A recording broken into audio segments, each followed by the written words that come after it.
Bismillahirrahmanirrahim.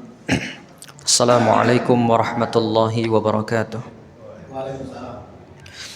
Innal hamdalillah nahmaduhu wa nasta'inuhu wa nastaghfiruh wa na'udzu billahi min shururi anfusina wa min sayyiati a'malina. May yahdihillahu fala mudilla lahu wa may yudlil fala hadiya lahu. Ashhadu an la ilaha illallah wahdahu la syarika lah wa ashhadu anna Muhammadan abduhu wa rasuluhu la nabiyya ba'dah. Qala Allah ta'ala fi kitabihil karim, ya ayyuhalladzina amanu taqullaha haqqa tuqatih wa la tamutunna illa wa antum muslimun. Wa qala ya ayyuhan nas ittaqu rabbakum alladhi khalaqakum min nafsin wahidah wa khalaqa minha zawjaha wa batha minhuma rijalan katsiran wa nisaa wattaqullaha alladhi tasaaluna bihi wal arham innallaha kana 'alaykum raqiba. Wa qala ya ayyuhalladzina amanu ittaqullaha wa qulu qawlan sadida yuslih lakum a'malakum wa yaghfir lakum dhunubakum wa may yuti'illaha wa rasulahu faqad faza fawzan 'azima.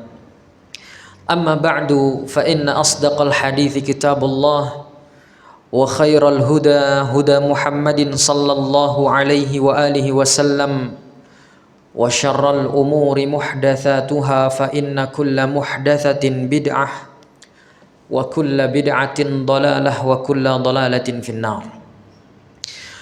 Ikhwanna rahimani wa rahimakumullah.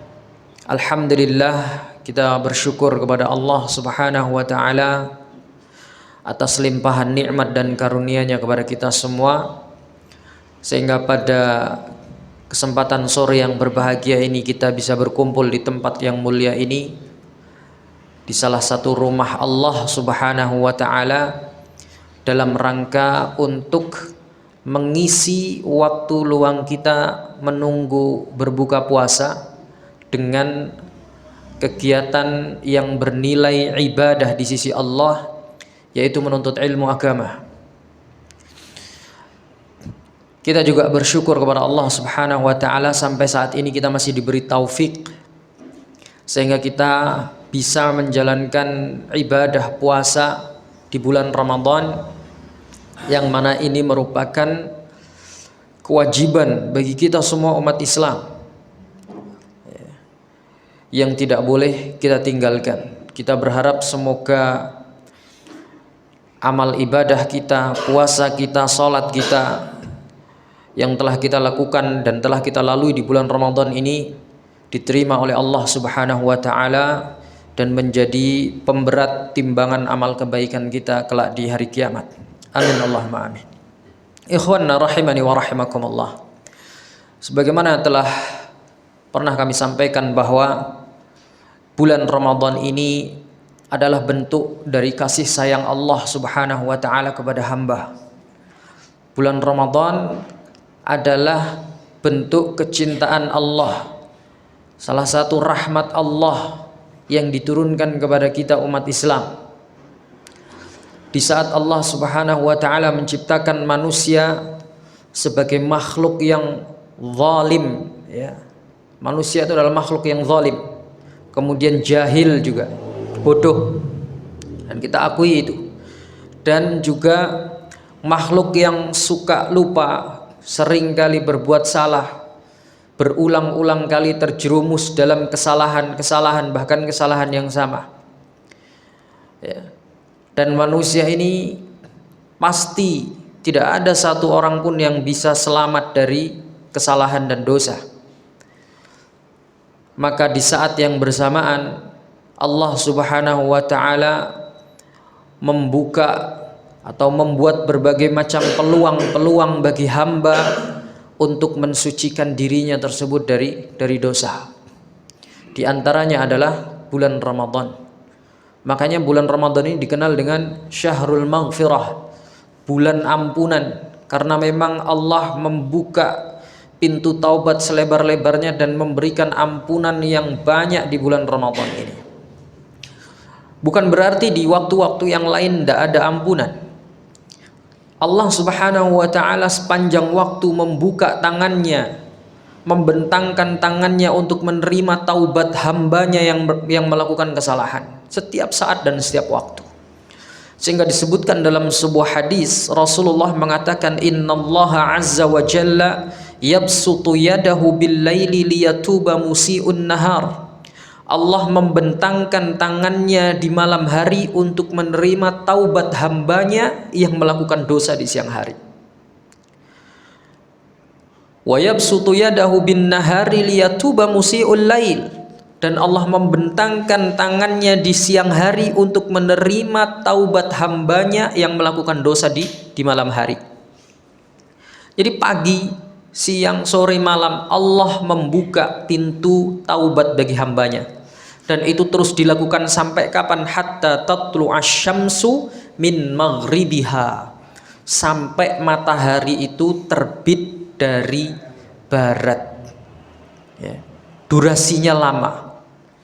Waktu yang kesempatan yang diberikan oleh Allah Subhanahu wa ta'ala kepada hamba untuk bertaubat itu sangat lama sekali. Sampai hari kiamat itu pintu taubat terus terbuka bagi hambanya yang mau bertaubat. Lantas apa yang membuat atau yang membedakan bulan-bulan yang lain dengan bulan Ramadan, kalau kemudian Allah Subhanahu wa ta'ala terus membuka pintu taubatnya? Di bulan Ramadan Allah Subhanahu wa ta'ala memberikan keistimewaan yang tidak diberikan pada bulan-bulan yang lain, yaitu berupa kemudahan bagi hambanya untuk beribadah kepada Allah Subhanahu wa ta'ala. Di bulan-bulan yang lainnya pintu taubat memang terbuka, kesempatan beribadah juga banyak, tapi apakah kebanyakan mayoritas umat Islam itu memanfaatkan waktunya untuk bertaubat kepada Allah, memanfaatkan kesempatan yang dia miliki untuk beribadah kepada Allah Subhanahu wa ta'ala? Jarang. Ya. Karena apa? Susah, berat. Ya. Ibadah-ibadah di bulan-bulan selain bulan Ramadan itu berat. Apa alasannya? Kenapa ibadah di bulan selain bulan Ramadan itu berat? Karena syaitan ada di sekeliling kita. Setan itu selalu membisikkan keburukan kepada kita, selalu menghalang-halangi umat manusia dari beribadah kepada Allah, menghalangi manusia dari bertaubat kepada Allah Subhanahu wa ta'ala. Itu di bulan-bulan lain selain bulan Ramadan. Dan itu bentuk syaitan dalam menepati janjinya kepada Allah Subhanahu wa ta'ala. Karena ketika dia diusir dari surga dan dilaknat oleh Allah Subhanahu wa ta'ala, setan berjanji, ya, tsumma la'atiyannahum min baini aydihim wa min khalfihim wa an aymanihim wa an syama'ilihim wa la tajidu aktsarahum syakirin. Ya Allah, aku bersumpah, ya, aku akan datangi manusia itu dari depan, dari belakang, samping kanan, samping kiri. Untuk apa? Untuk menyesatkan, untuk liyasuddu an sabilillah, untuk menghalangi manusia dari beribadah kepada Allah Subhanahu wa ta'ala, ya. Sehingga kemudian kata syaitan, sehingga nanti engkau ya Allah tidak akan mendapati manusia itu kebanyakan mereka bersyukur. Artinya mayoritas manusia itu nanti akan kufur kepada Allah Subhanahu wa ta'ala. Dan itu janjinya syaitan, ya. Dan diizinkan oleh Allah Subhanahu wa ta'ala. Makanya selain bulan Ramadan kita terasa berat sekali, karena setan itu setiap saat datang. Kita mau baca Al-Quran, datang setan. Ngapain kau baca Al-Quran? Ya. Lebih enak scroll HP dan lain sebagainya. Ya. Ada yang mau sholat malam, ngapain kau sholat malam? Ya.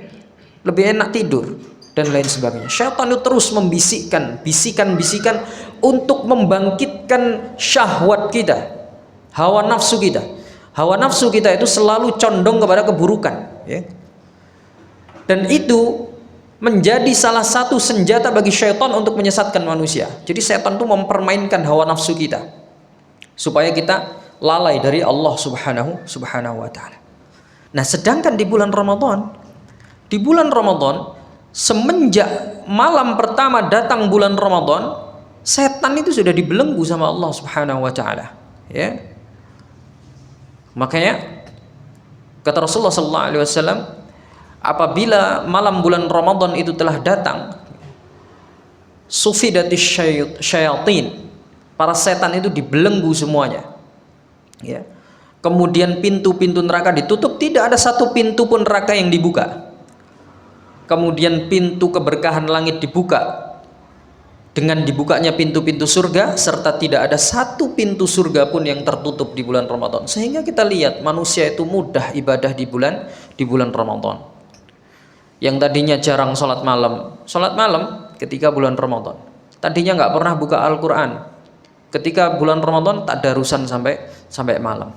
Ya. Wajah-wajah yang biasanya nggak pernah kelihatan di masjid itu tiba-tiba muncul semua, ya, bermunculan semua, gitu. Nah, ini menunjukkan bahwa memang bulan Ramadan ini adalah waktu yang spesial untuk ibadah.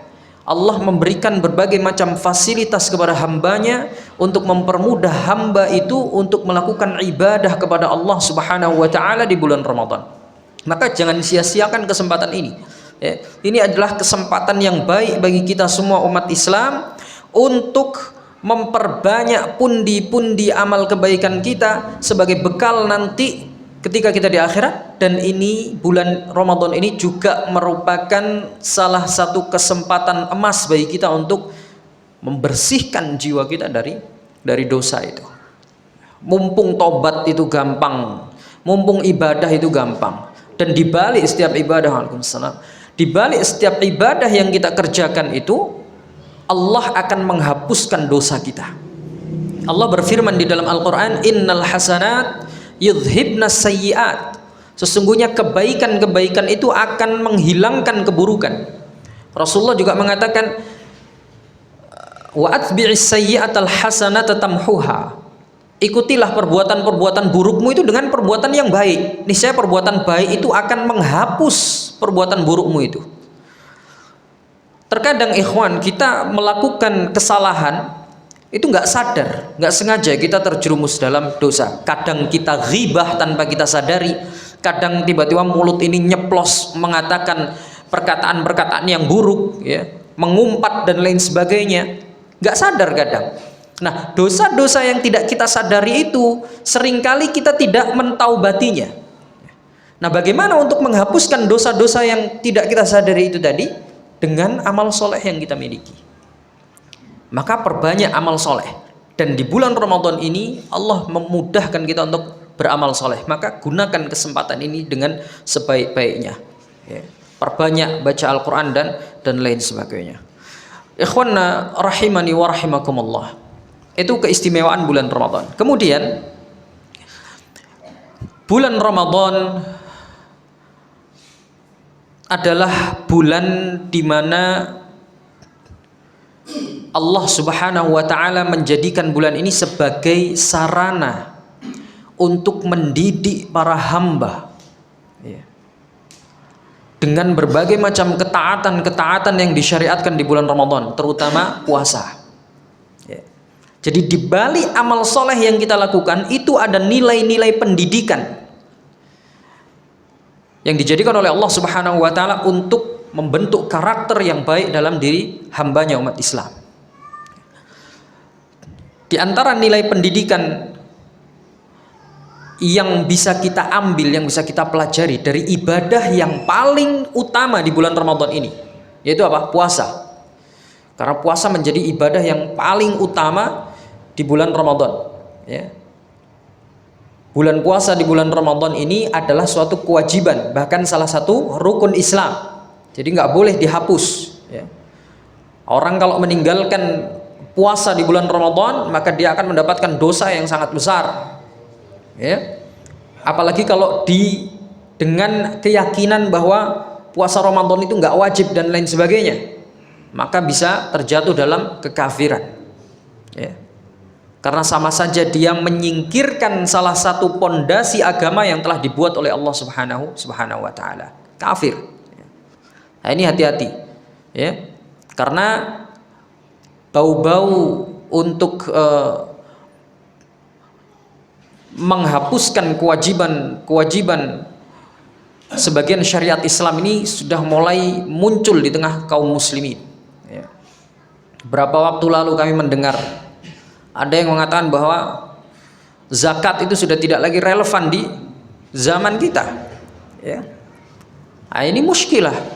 Padahal dia adalah salah satu rukun Islam. Ya. Dan agama Islam, syariat Islam itu sifatnya adalah kekal, berlaku bagi siapapun, dimanapun, dan sampai kapanpun. Sehingga nggak boleh kita mengatakan, oh syariat ini sekarang udah nggak cocok. Ya. Cocoknya cuman buat zaman dahulu, enggak. Syariat Islam itu perlu dipahami, ya. Syariat Islam itu kekal sifatnya, kemudian berlaku bagi siapapun dan sampai kapanpun. Itu syariat Islam. Sehingga nggak boleh ada yang mengatakan, oh syariat ini hanya berlaku di sebagian tempat saja, di tempat yang lain nggak boleh.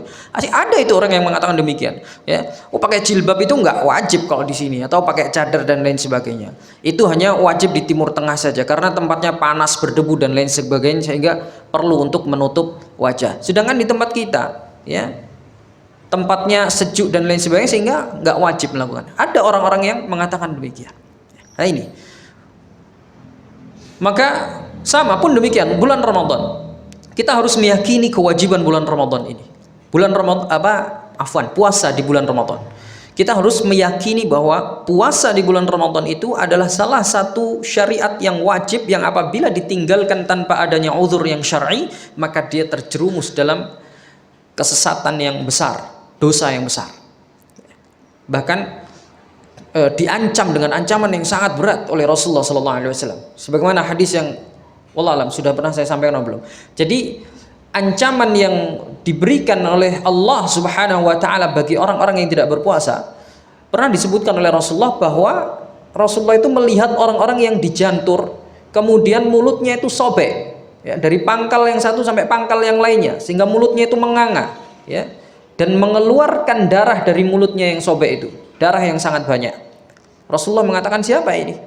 Dijawab kemudian, ini adalah orang-orang yang dulu ketika di dunia mereka berpuasa tapi berbuka sebelum waktunya. Bayangkan, orang tadinya puasa tapi sebelum waktunya dia buka duluan. Itu hukumannya sampai seperti itu. Lah bagaimana kalau nggak puasa? Ya, apalagi sampai meyakini puasa itu nggak wajib di bulan Ramadan. Wal'iyadzu billah. Maka ini ikhwan rahimani wa rahimakumullah. Puasa adalah rukun Islam yang wajib untuk dilakukan bagi semua umat Islam. Waalaikumsalam. Dan di balik syariat puasa itu ada berbagai macam pelajaran yang bisa kita ambil. Ada nilai-nilai pendidikan yang bisa kita ambil. Ya. Dan ini perlu kita fahami supaya kita sadar tentang esensi puasa itu. Kenapa Allah mensyariatkan puasa itu? Ya. Apakah cuman ibadah tahunan saja yang hanya kita lakukan karena mengikuti adat dan lain sebagainya, kebiasaan dan lain sebagainya, atau seperti apa? Ya. Maka kita perlu mengetahui apa alasan Allah memerintahkan hambanya untuk puasa itu. Ya.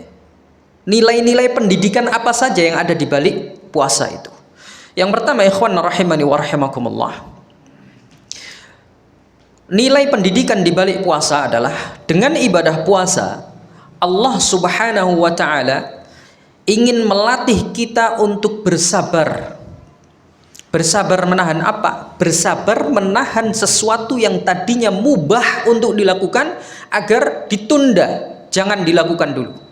Tujuannya apa? Supaya kita mudah meninggalkan perkara yang haram. Kalau yang mubah saja mampu kita tahan, masa yang haram nggak mampu? Jadi melalui puasa ini Allah ingin mengajarkan manusia, ya, untuk bersabar, untuk menahan diri, ya, tahan diri dari perkara haram, dari perkara yang mubah, dari makan, dari minum, berhubungan dengan pasangan di siang hari, ya, antara rentan waktu subuh sampai maghrib itu disuruh nahan, ya. Kemudian disuruh menahan lisan, menahan emosi dan lain sebagainya, karena itu adalah esensi dari puasa itu. Puasa adalah bukan hanya menahan lapar dan dahaga, tapi juga menahan lisan dari perkataan-perkataan yang buruk, menahan mata kita dari pemandangan-pemandangan yang haram, menahan telinga kita agar tidak mendengarkan suara-suara yang dilarang, dan juga menahan jiwa kita dari penyakit-penyakit jiwa, dari penyakit-penyakit hati, dengki dan lain sebagainya. Nah, itu dibiasakan oleh Allah Subhanahu wa taala dalam bulan Ramadan itu, supaya harapannya apa? Ketika kita sudah terbiasa menahan diri dari perkara yang halal, maka dari perkara yang haram pun kita lebih bisa untuk menahan diri, ya. Gitu. Ini perlu kita sadari sehingga kita faham inti dari pensyariatan Allah Subhanahu wa taala terhadap puasa ini. Ada orang-orang kalau yang nggak faham, mereka hanya sebatas menahan diri pada saat puasa saja, ya. Nanti setelah puasanya selesai, setelah buka, kembali mereka melakukan perkara-perkara yang haram, ya. Ada orang ya yang dablek, ya. Siang hari itu dia mampu menahan perkara-perkara yang mubah, mampu. Bahkan dari perkara-perkara yang makruh, dari perkara-perkara yang haram, mampu dia tahan itu. Ketika dicaci maki, diejek, emosinya dipermainkan, lisannya ditahan, emosinya dia tahan. Oh, sih puasa. Tapi batinnya mengatakan, tapi awas engko lek wis buka. Ada orang seperti itu, ya. Ada pula orang yang dia tidak sabar untuk melakukan perkara-perkara yang haram atau perkara-perkara yang makruh di bulan puasa atau saat dia melakukan puasa, sehingga ketika buka puasa dia ingin bersegera melakukan perkara-perkara yang haram itu tadi, ya. Bahkan ada sebagian saudara-saudara kita itu, ketika dia buka puasa atau orang-orang yang menganggap, mohon maaf nih, yang menganggap bahwa rokok itu makruh, ya. Mereka mampu menahan itu ketika puasa, antara subuh sampai maghrib itu mampu ditahan. Tapi begitu azan rasanya langsung pengen segera buka dengan itu. Yang dicari langsung korek, mana korek? Ngapain berbuka cari korek? Mau bakar rumah? Oh enggak, mau bakar gudang, gudang garam. Ternyata yang dikeluarin rokok, mereknya Gudang Garam. Ini kan bohong juga ini. Tulisannya gudang garam tapi yang dijual rokok. Aneh. Nah, ini berarti pendidikan selama puasa itu tidak berhasil, gitu.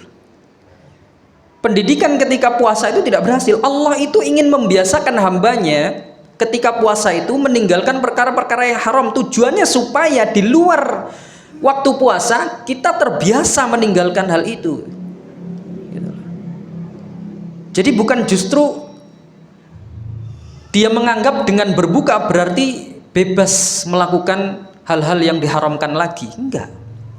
Tadinya menahan lisan untuk tidak berbicara kotor, begitu sudah buka, oh langsung lisannya kembali ke setelan awal lagi, ya. Omongannya kotor, omongannya jorok, menipu dan lain sebagainya. Ya enggak seperti itu. Yang menjadi indikasi bahwa pendidikan puasa itu berhasil adalah ketika puasa itu orang itu menjadi lebih santun perkataannya, bisa lebih menahan emosi, bisa lebih menahan diri dan lain sebagainya. Ini berarti pendidikan dari puasa itu berhasil dia lalui, ya. Nah, ini Allah membiasakan kita selama sebulan untuk menahan hal-hal yang mubah, ya. Tujuannya adalah supaya kita lebih mudah lagi, lebih terbiasa lagi dalam menahan diri dari perkara-perkara yang haram. Kemudian berikutnya, nilai pendidikan di balik ibadah puasa. Dari ibadah puasa itu kita belajar. Allah ingin mengajari kita, para hamba, agar apa? Agar mempunyai rasa empati atau peduli kepada sesama manusia. Dasar dari pendidikan ini adalah firman Allah Subhanahu wa taala, wa yut'imuna at-ta'ama 'ala hubbihi miskinan wa yatiman wa asira. Mereka memberikan makanan yang dia sukai kepada siapa? Kepada orang miskin, kepada anak yatim, kepada para tawanan perang, diberikan makanan yang kita sukai. barang yang kita sukai, kita berikan kepada orang yang membutuhkan. Maka dengan ibadah puasa ini kita diajari oleh Allah untuk menumbuhkan rasa peduli dan rasa empati itu di dalam diri kita. Dengan kita diperintahkan untuk menahan lapar dan dahaga dari subuh sampai maghrib. Harapannya supaya kita itu bisa merasakan sedikit apa yang telah dirasakan oleh saudara-saudara kita yang kurang mampu selama ini. Sama orang-orang miskin itu, fakir dan miskin itu.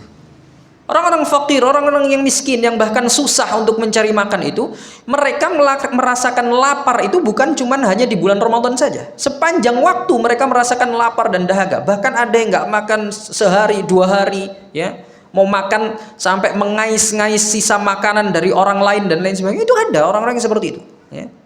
Ada tukang becak yang sudah keriput kulitnya, tua rentat, dengan peluh yang bercucuran, dia masih mendayung becak untuk mendapatkan sedikit uang guna dibelikan sesuap nasi, ya, untuk dirinya dan keluarganya.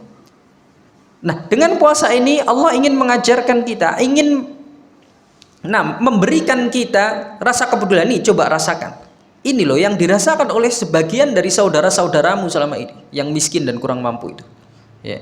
Harapannya ketika kita bisa merasakan apa yang dirasakan oleh saudara-saudara kita yang kurang mampu itu, akan tumbuh rasa empati, rasa peduli di dalam diri kita. Sehingga ketika kita melihat orang miskin, orang yang minta-minta, kadang ada orang tua bawa bayi, bawa anak minta-minta dan lain sebagainya, itu supaya hati kita itu ngeh gitu lah. Oh, ini orang kasihan, dikasih. Oh, ini jangan-jangan nggak makan beberapa hari, dikasih dan lain sebagainya, gitu. Supaya kita tidak cuek ketika melihat orang-orang yang kurang mampu itu. Nah, nanti indikasi keberhasilan dari pendidikan ini bisa kita lihat dalam keseharian kita. Ketika nanti kita di jalan kemudian lihat orang fakir miskin dan lain sebagainya, coba gimana rasanya, hati kita itu bagaimana? Ya, jiwa kita ini bagaimana? Kalau cuek aja, ya berarti pendidikan puasa di bulan Ramadan selama ini bagi dirinya gagal. Maka dia harus evaluasi apa yang kemudian membuat dia gagal dalam berpuasa itu. Nah, itu diantara nilai pendidikan yang bisa kita ambil dari ibadah puasa. Kemudian berikutnya, dengan puasa pula Allah Subhanahu wa ta'ala mendidik kita agar dapat mengontrol hawa nafsu dan emosi, ya, hawa nafsu dan emosi, karena memang itu esensi dari ibadah puasa sebagaimana yang telah kami sampaikan di awal tadi. Kata Rasulullah sallallahu alaihi wasallam, laisa siyamu minal akli wasyarab, innamas siyamu minal lagwi warrafath. Puasa itu bukan sekedar menahan lapar dahaga, tapi esensi dari puasa itu adalah menahan diri, menahan lisan dari perkataan-perkataan yang sia-sia dan mengandung unsur dosa. Apa contohnya? Berkata kotor, ghibah, namimah, fitnah dan lain sebagainya. Warrafath, dan perkataan-perkataan yang jorok yang dapat menimbulkan syahwat, perkataan-perkataan porno dan lain sebagainya. Itu ditinggalkan di bulan puasa. Itu esensi dari syariat ibadah puasa yang sesungguhnya. Fa in sabaka ahadun au jahula alaika faqul inni shaim inni shaim. Kalau ada orang yang membuatmu emosi, membuatmu marah, memusuhimu dan lain sebagainya, ya, maka katakanlah aku lagi puasa. Inni shaim, aku lagi puasa, aku lagi puasa. Apa tujuannya kita mengatakan itu? Tujuannya adalah untuk mengingatkan jiwa kita. Karena kadang Pak, orang kalau emosi itu jiwanya lupa diri, gelap mata. Makanya kita sering dengar orang ketika membunuh, kenapa kamu membunuh? Saya emosi, gelap mata, makanya saya bunuh dia.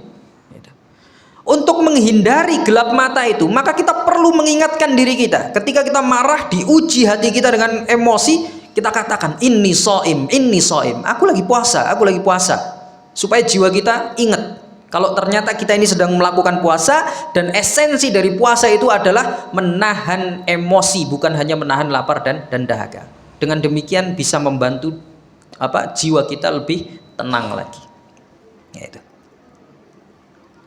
Kemudian yang berikutnya adalah Nilai pendidikan yang bisa kita ambil dari ibadah puasa, bahwa puasa melatih kita untuk mempunyai sikap muraqabah. Apa muraqabah itu? Merasa diawasi oleh Allah. Kita merasa selalu dekat dengan Allah, merasa dilihat oleh Allah, gerak-gerik kita dipantau terus oleh Allah Subhanahu wa taala. Itu muraqabah. Dan puasa melatih kita untuk menumbuhkan sifat itu di dalam diri kita. Supaya manusia, umat Islam itu mempunyai sikap muraqabah. Karena sikap muraqabah ini akan menjadi rem bagi kita, filter bagi kita dari perbuatan-perbuatan jahat. Ketika kita hendak melakukan perbuatan jahat, kita ingat, walaupun nggak ada orang yang melihat, tapi Allah selalu mengawasi kita. Ya. Maka dengan sadarnya perasaan bahwasanya Allah Subhanahu wa taala melihat kita, itu dapat menjadi rem bagi diri kita dari perbuatan-perbuatan yang jahat, dari perbuatan-perbuatan maksiat. Nah, kata para ulama,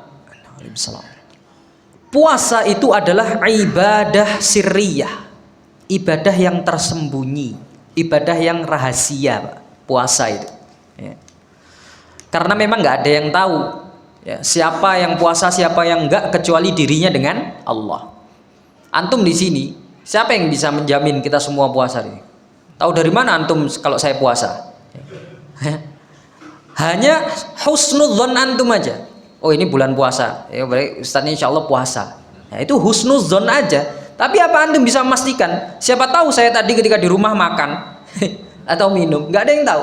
Atau sebaliknya antum, saya nggak tahu kalau antum semuanya puasa gitu. Hanya husnudzon saya saja bahwa antum semua yang di sini berpuasa semua, karena memang ini bulan Ramadan dan puasa adalah wajib. Ya. Tapi untuk memastikan, wallah alam, nggak ada yang tahu. Ya. Karena itu antara antum dengan Allah Subhanahu wa taala, antara kita dengan Allah Subhanahu wa taala. Ya. Nggak ada yang bisa menjamin. Barangkali salah satu dari kita tadi ketika di kamar mandi, ya, mandi sambil minum. Ya. Atau ketika ke dapur buka kulkas, ya. Buka kulkas minum maksudnya. Ya. Nggak ada yang tahu. Yang tahu hanya diri kita dengan Allah. Dan ibu-ibu tukang bakso yang biasa dijadikan tempat mokel, itu tahu. Tahu orang-orang yang suka mokel, oh ini suka mokel. Selain itu nggak ada yang tahu. Makanya puasa ibadah sirriyah. Kata Ibnul Qayyim rahimahullah taala, puasa itu adalah ibadah yang nggak bisa dipamerkan, nggak bisa diriakkan, karena nggak kelihatan. Beda dengan sholat. Kalau sholat kita bisa memamerkan sholat kita perindah, perbagus sholat kita. Lah kalau puasa, apa yang mau dipamerkan dari puasa itu?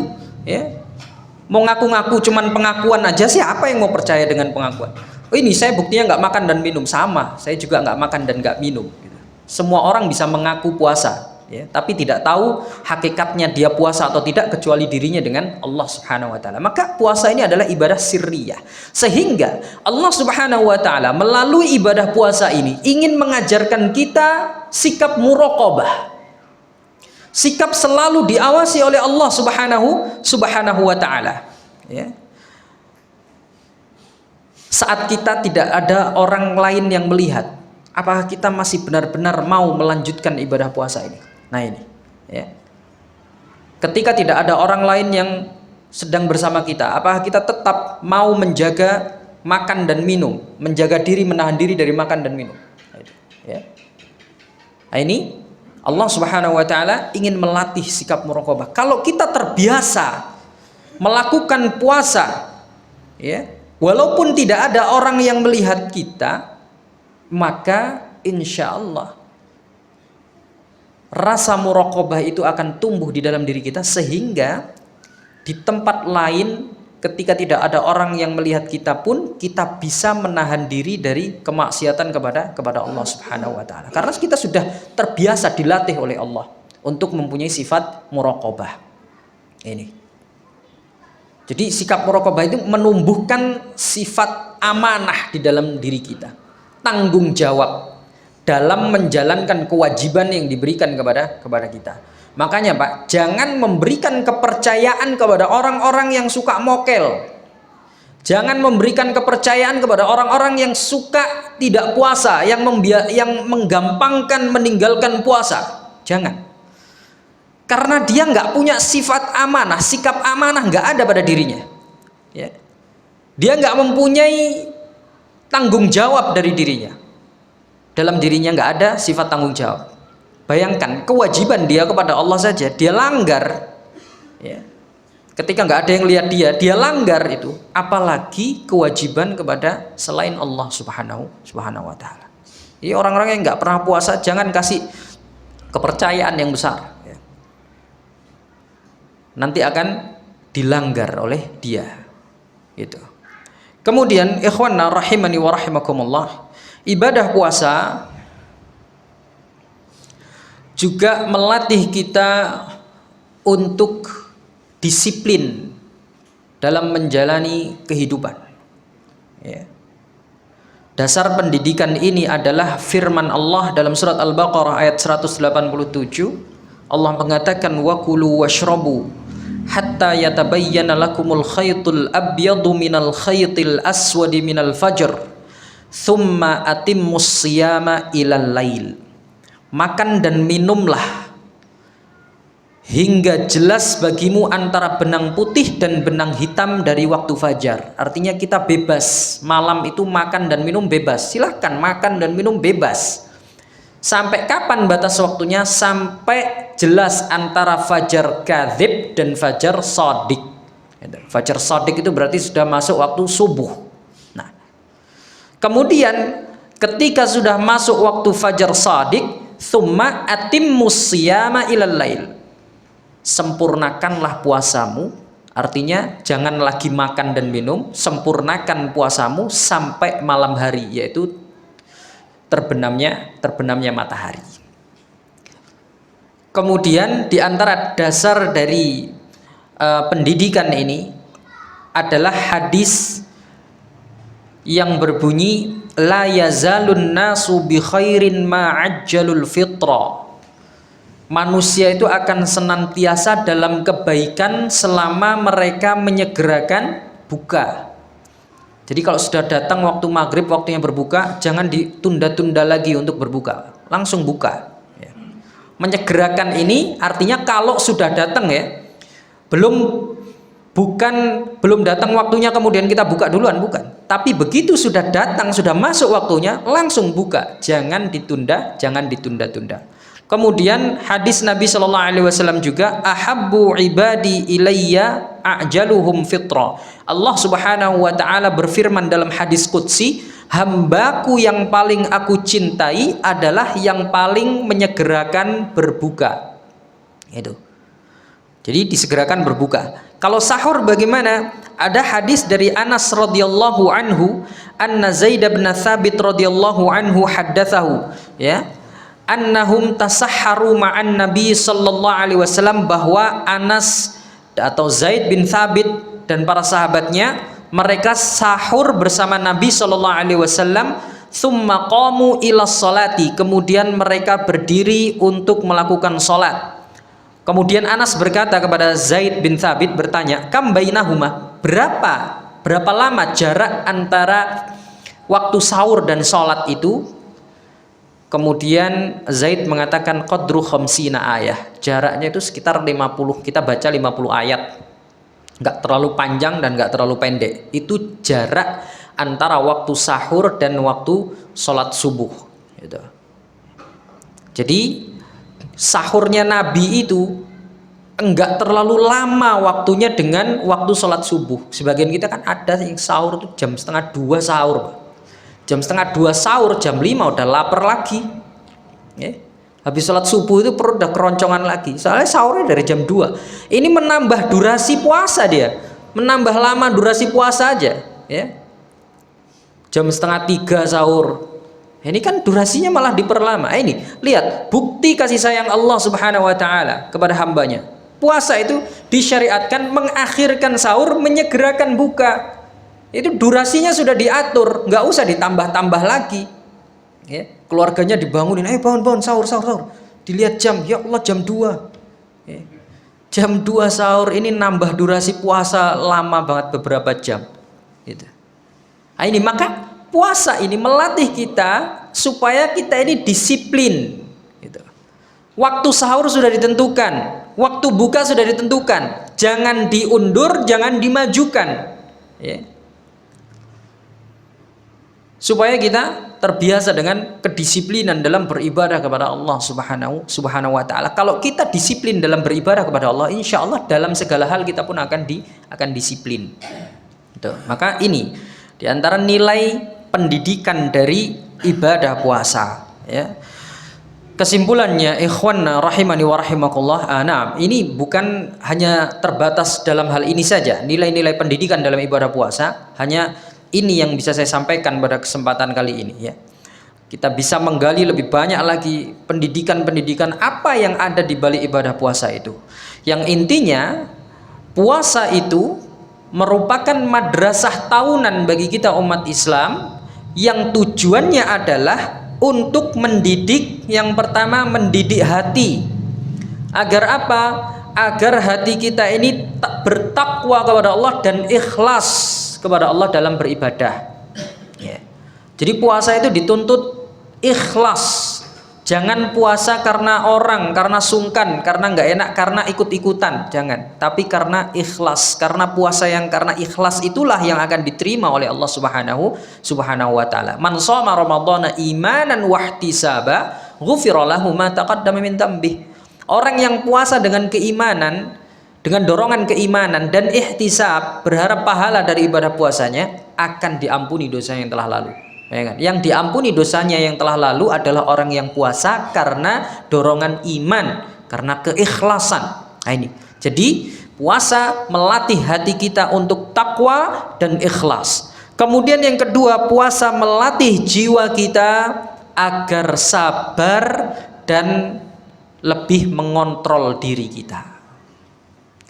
Berikutnya yang ketiga, puasa ini mendidik nilai-nilai sosial dalam diri kita agar kita mempunyai rasa empati kepada saudara-saudara kita dan juga mudah berbagi kepada orang-orang yang membutuhkan. Nah, ini supaya kita ini nggak cuek jadi orang Islam tapi kok suka cuek melihat kondisi orang lain, ini nggak pantas, ya. Nabi itu orangnya sangat dermawan sekali, ya, dan kedermawanannya meningkat drastis ketika bulan Ramadan. Ya, ketika bulan Ramadan Rasulullah itu sangat dermawan sekali. Di hari-hari yang lain Nabi disebutkan Nabi itu nggak pernah menolak orang yang meminta sesuatu kepadanya. Ada orang minta, beliau ngomong enggak, itu nggak pernah. Kalau nggak punya gimana? Dijanjikan, saya sekarang nggak punya, datang besok ya, besok insya Allah saya ada. Gitu Rasulullah itu. Pernah ada orang yang meminta kambing sebanyak 1 lembah, dikasihkan sama Rasulullah SAW. Ambil semuanya. Ini Rasulullah. Di bulan Ramadan lebih dermawan lagi Rasulullah. Nah ini. Jadi bulan Ramadan atau puasa di bulan Ramadan itu mendidik nilai sosial kita. Agar kita mempunyai sikap empati, peduli, sehingga mudah berbagi kepada orang. Dan berikutnya, puasa di bulan Ramadan mendidik karakter supaya kita ini mempunyai kedisiplinan dan amanah, ya. Disiplin dan amanah. Nah, itu ikhwan rahimani wa rahimakumullah. Di antara beberapa nilai-nilai pendidikan yang bisa kita pelajari dari bulan Ramadan, sehingga harapannya ketika kita puasa itu jangan kemudian kita menganggap ibadah puasa itu sebagai rutinitas tahunan saja, ya. Tapi kita puasa dengan sadar hakikat disyariatkannya puasa itu kepada kita, sehingga itu akan membantu kita untuk sukses dalam mewujudkan tujuan disyariatkannya ibadah puasa itu kepada kita. Sehingga nanti ketika puasa ini usai, lisan kita lebih terjaga, ya, hati kita lebih stabil, nggak mudah marah, ya. Kemudian kita bisa lebih empati lagi, lebih peduli lagi kepada sama dan lain sebagainya. Nah, kemudian berikutnya, setelah kita mengetahui keutamaan bulan Ramadan dan segala ketaatan yang ada di dalamnya, terutama keutamaan dari ibadah puasa, yang mana ibadah puasa adalah ibadah yang sangat penting sekali di dalam bulan Ramadan ini, Maka kemudian yang dituntut kepada kita adalah istiqomah. Ya, istiqomah. Istiqomah dalam apa? Dalam melakukan ketaatan-ketaatan di bulan yang mulia ini, di bulan Ramadan ini. Sampai kapan? Sampai Ramadan selesai. Karena apa? Karena puncak keistimewaan di bulan Ramadan itu justru ada di akhirnya, bukan di awalnya. Ya. Di akhir. Maka kita diperintahkan untuk konsisten, mudawamah, istiqomah dalam melakukan kebaikan. Sehingga Rasulullah sallallahu alaihi wasallam mengatakan, ahabbul a'mal ilallahi adwamuha wa in qalla. Amalan yang paling dicintai oleh Allah Subhanahu wa taala itu adalah amalan yang continue, terus-menerus dilakukan walaupun itu sedikit, ya. Jadi Allah itu lebih menyukai amalan yang sedikit tapi terus dilakukan daripada amalan yang besar tapi sekali itu aja dilakukan.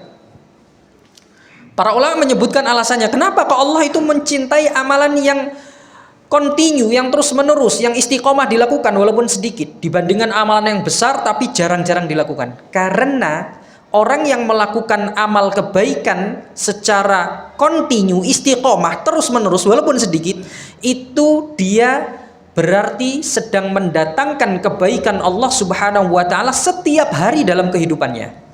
Berbeda dengan orang yang sekali beramal walaupun besar, mungkin dia mendapatkan keutamaan atau pahala yang besar dari Allah Subhanahu wa taala, tapi ya udah, hari itu aja, besoknya nggak dapat kebaikan. Maka itulah kemudian alasan kenapa Allah Subhanahu wa taala lebih mencintai amalan yang mudawamah, yang continue, terus-menerus dilakukannya dibandingkan amalan yang sekali atau jarang-jarang dilakukan. Dan continue, istiqomah atau konsisten dalam melakukan ibadah itu berat. Makanya kita diperintahkan untuk minta kepada Allah, minta tolong, ya. Kalau nggak karena pertolongan Allah, nggak mampu kita melakukan ibadah, Pak.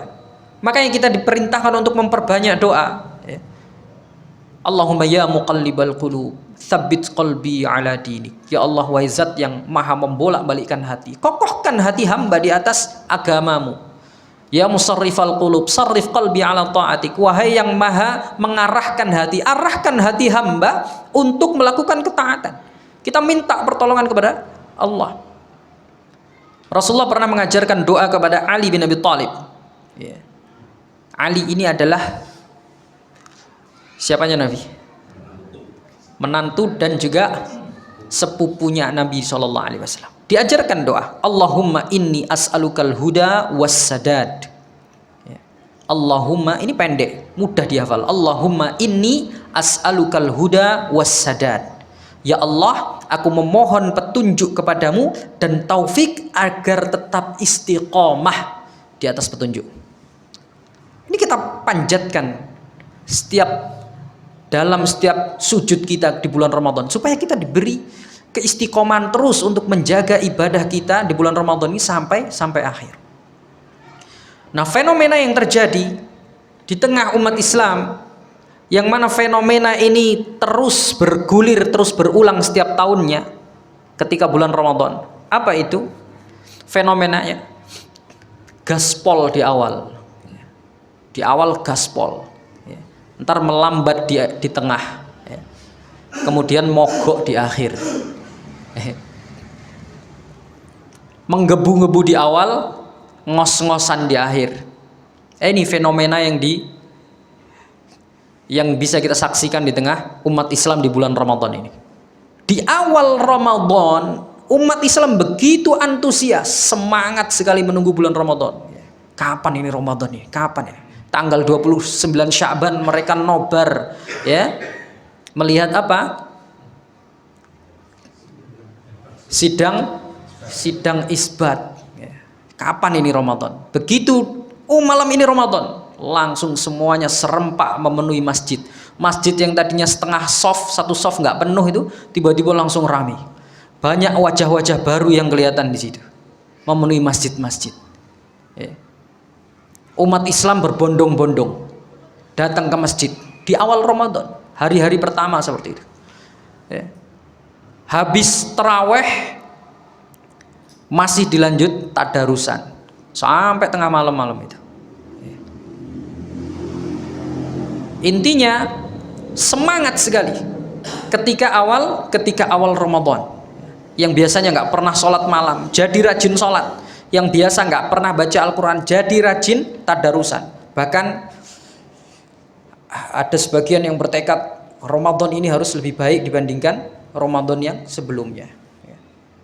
Takbir pertama taraweh dikumandangkan dengan bergetar hatinya karena antusias sekali. Ada yang sebagian mungkin meneteskan air mata haru karena diberi kesempatan oleh Allah untuk masih bisa bertemu dengan bulan Ramadan. Nah, tapi setelah beberapa hari berlalu, hari-hari di bulan Ramadan, coba tanyakan itu kepada diri kita masing-masing. Kita tanya kepada diri kita, apakah semangat untuk menyambut bulan Ramadan di awal-awal dulu masih ada sampai sekarang? Apakah antusias kita untuk menyambut bulan Ramadan itu masih sama antara sekarang dan kemarin? Atau jangan-jangan kita sudah mulai merasa capek, merasa lemah, merasa bosan, sehingga tujuannya sudah beda. Yang sebelumnya tujuannya menunggu bulan Ramadan, dia menanti kapan ya datangnya bulan Ramadan. Namun ketika bulan Ramadan sudah datang, berlalu beberapa waktu, harapannya sudah beda. Menjadi kapan ya berakhirnya bulan Ramadan? Soalnya pengen apa? Cepet-cepet lebaran. Yang tadi tujuannya adalah sholat malam, tujuannya membaca Al-Quran, tujuannya puasa, tujuannya taraweh, beda sekarang. Tujuannya justru ke tempat-tempat pusat-pusat perbelanjaan, ke mall-mall. Itu bisa kita lihat lah itu nanti. Coba ya. Malam-malam pertengahan, apalagi menjelang akhir. Wih, masjid yang tadinya di awal Ramadan tuh rame, Pak, jadi meningkat. Softnya ya, maju terus. Tadinya 5 soft jadi 4 soft, jadi 3 soft, jadi 1 soft. Ntar lama-lama cuman imam tok. La haula. Ini menunjukkan bahwa ya memang seperti itulah rutinitas. Ya, ujian itu justru berada di akhir. Orang kalau lomba lari itu, mereka tidak diuji di kilometer awal, enggak. Kilometer awal masih segar bugar semangat. Ujian itu datang nanti ketika di menit-menit menjelang garis finish. Ketika nafas sudah mulai tersengal ngos-ngosan ya. Ketika kakinya sudah mulai gemeteran ya. Dan jiwanya sudah mulai berbisik, wis cukup, wis capek, gak cukup, gak kuat, menyerah aja. Itu ujian itu datang di akhir. Pun demikian dengan Ramadan. Ramadan itu datang ujiannya justru di akhir-akhir. Ya. Dan justru di akhir itulah puncak keistimewaan bulan Ramadan, terutama di 10 harinya. Sehingga Rasulullah SAW ketika masuk 10 hari terakhir di bulan Ramadan, beliau itu bukan justru semakin melemah, bukan semakin melambat, tapi beliau semakin kencang. Ya. Ibadahnya semakin kuat, sujudnya semakin lama, doanya semakin panjang, ya. Kemudian ayat dalam sholatnya yang dibaca semakin banyak. Karena memang seperti itulah bulan Ramadan itu. Ramadan itu bukan tentang siapa yang paling semangat di awal, tapi siapa yang bisa bertahan sampai akhir di saat yang lainnya sudah menyerah. Itu bulan Ramadan. Ya. Maka dalam sebuah hadis disebutkan, kana idza dakhala al-arsyul awakhir ahyal laila wa ayqadha ahlah wa shadda mi'zarah. Rasulullah itu kalau sudah masuk 10 hari terakhir ya, beliau menghidupkan seluruh malamnya. Enggak tidur malam hari di 10 hari terakhir itu. Enggak tidur Rasulullah. Kemudian wa ayqadha ahlah, keluarganya dibangunkan untuk melakukan salat malam, untuk melakukan ibadah ya. Wasyadda mi'zarah, kemudian dikencangkan tali pinggangnya. Ini adalah ungkapan untuk menahan syahwat, ya, supaya tidak bergaul dengan istrinya. Jadi dikencangkan ikat pinggangnya, tujuannya apa? Supaya lebih giat lagi dalam beribadah kepada Allah Subhanahu wa taala di 10 hari terakhir. Bahkan Rasulullah mengatakan taharru lailatul qadar.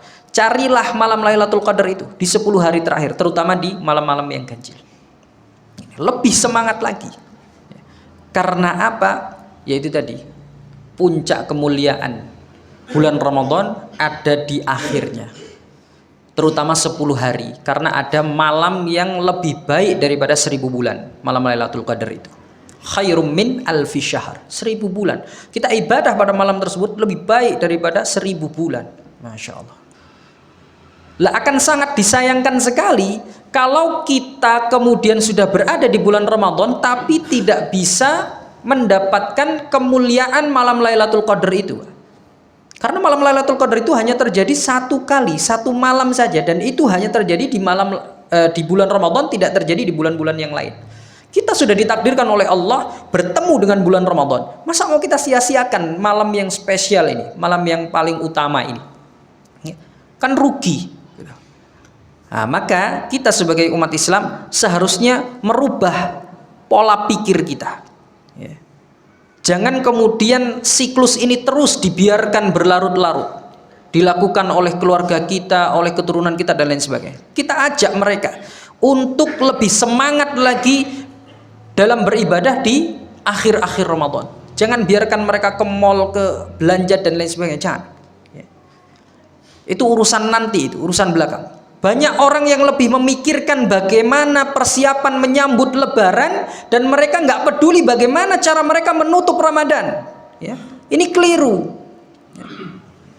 Lebaran itu, hari raya itu adalah hari yang lebih pantas untuk dirayakan oleh orang-orang yang telah berjuang dengan semaksimal mungkin di bulan Ramadan. Itu yang orang yang paling pantas untuk merayakan Lebaran. Bukan orang yang nggak pernah puasa, puasanya malas-malesan, nggak pernah ibadah dan lain sebagainya, kemudian ikut-ikut merayakan Lebaran. Boleh aja, silahkan. Tapi yang lebih pantas merayakan hari Idul Fitri. Idul Fitri itu kan artinya kembali berbuka dari sesuatu yang tadinya tidak boleh dilakukan di siang hari, kemudian boleh dilakukan. Dan orang yang lebih pantas melakukan itu adalah orang-orang yang telah menahan hawa nafsunya selama sebulan penuh ketika di bulan Ramadan itu, gitu loh. Maka kita rubah pelan-pelan, ya, mulai dari lingkungan sekitar kita, keluarga kita, kemudian tetangga kita, dan lain sebagainya, untuk lebih giat dan lebih semangat lagi dalam menjalankan ibadah, terutama di akhir-akhir bulan Ramadan. Bukan justru di awalnya semangat, di akhirnya malah loyo, malah melempem. Justru yang ramai adalah mal-mal, pasar-pasar, dan lain sebagainya. Maka ini merupakan kekeliruan, ya. Pola pikir yang salah.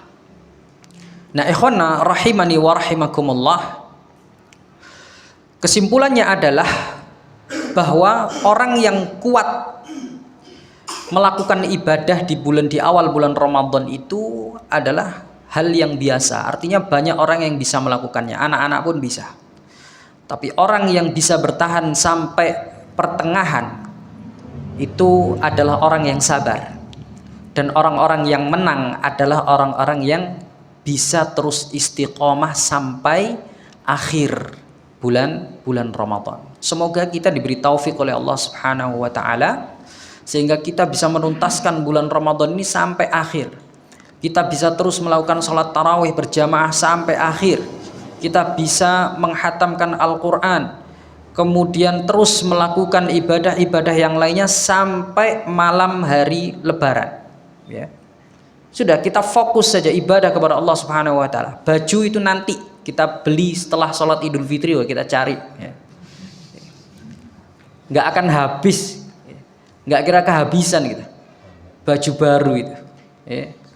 Nggak usah FOMO, ikut-ikutan dan lain sebagainya. Nah, yang penting adalah keridhaan Allah Subhanahu wa taala, itu yang paling penting, Pak, ya. Kita berharap semoga bulan Ramadan ini nanti pergi dalam kondisi jiwa kita ini sudah bersih, sudah suci dari dosa. Jangan sampai kemudian kita termasuk dalam aminnya Rasulullah Sallallahu Alaihi Wasallam ketika Jibril datang menemui beliau. Beliau pernah mengatakan amin ketika naik mimbar. Ya. Kemudian para sahabat bertanya, wahai Rasulullah, kenapa engkau mengatakan amin ketika engkau naik mimbar? Kata Rasulullah, Jibril tadi datang dan mengatakan kepadaku, raghima anfu abdin adraka Ramadan falam yughfarlah. Celaka ini orang, celaka seorang hamba. Siapa yang celaka itu? Orang yang ditakdirkan oleh Allah bertemu dengan bulan Ramadan, tapi dia nggak bisa berhasil mendapatkan ampunan di bulan Ramadan. Ini celaka. Karena apa? Bulan Ramadan bulan ampunan, kok dia bisa-bisanya nggak bisa mendapatkan ampunan? Aneh. Ibaratnya kita dihujani dengan hujan uang, tapi kita nggak bisa mendapatkan sepeser pun uang. Jahil, bodoh. Ya. Ada hujan uang deras, kita di bawahnya, tapi sepeser pun kita nggak mendapatkannya. Nah, ini aneh. Pun demikian orang di bulan Ramadan itu. Bulan Ramadan itu ampunan begitu deras dari Allah Subhanahu Wa Taala. Setiap amal soleh yang kita lakukan akan diberi ampunan. Tapi Ramadan pergi, jiwa kita masih sama dengan sebelumnya ketika bulan Ramadan belum datang. Ya, ini bodoh namanya, jahil. Ya, maka kemudian oleh Rasulullah SAW diaminkan, amin. Ya, memang semoga celaka orang-orang yang seperti itu. Maka jangan sampai kemudian kita termasuk dalam aminnya Rasulullah SAW tersebut. Kita berharap ketika bulan Ramadan ini nanti usai, jiwa kita sudah dalam kondisi yang bersih, dalam kondisi yang suci. Amin Allahumma amin. Demikian kiranya apa yang bisa saya sampaikan pada kesempatan yang berbahagia ini. Kurang lebihnya saya mohon maaf. Sisa waktunya kita gunakan untuk menunggu berbuka puasa sambil berzikir dan berdoa kepada Allah Subhanahu wa taala. Kita akhiri dengan doa kafaratul majlis. Subhanakallahumma bihamdika asyhadu an la ilaha illa anta astaghfiruka wa atubu ilaik. Wassalamualaikum warahmatullahi wabarakatuh.